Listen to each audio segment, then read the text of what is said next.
Welcome to my channel. The wooden spoon. Let's make apple chia pudding.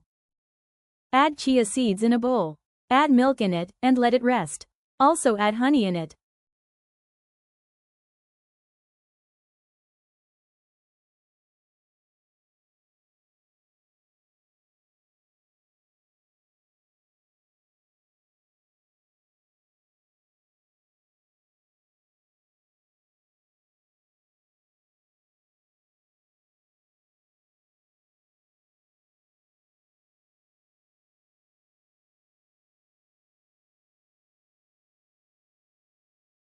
Add yogurt in a bowl. Add apple puree in it. Mix it properly.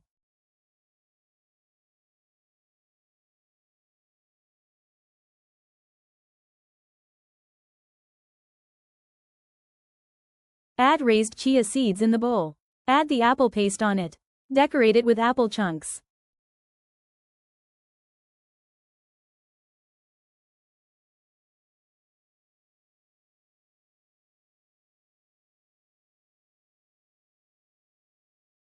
Apple chia pudding is ready.